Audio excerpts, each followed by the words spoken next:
Hello, today I'm gonna show in this video something that happened to me, how to fix it.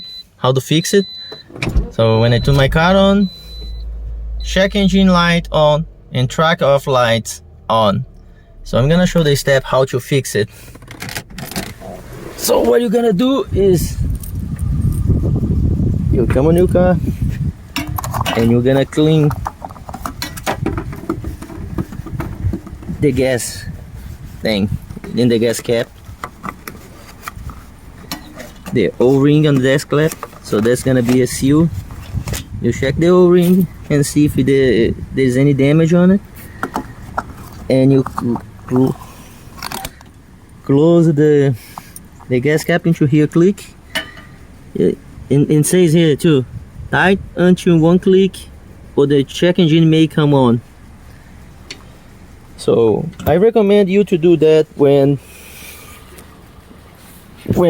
you fill it up the tank of your car, because if you do it with the empty tank, it might not work right away.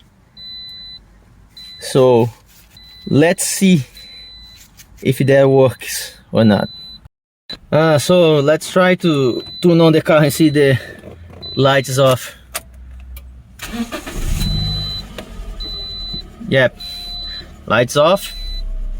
So that's how you have to do it before you panic and take to mechanic. Again, I recommend to do it with at least half tank, and sometimes it doesn't turn off the lights right away, so just drive your car for a few miles and the light should come off.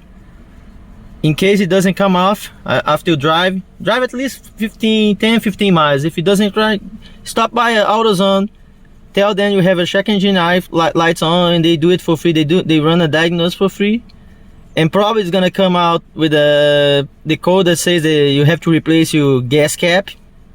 Maybe gas cap is bad, so it's a cost around $10-15.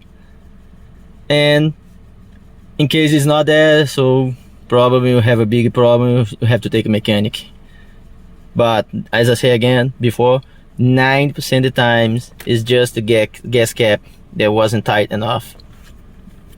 So if you like, please thumbs up, subscribe if you want, and thanks for watching. See you soon.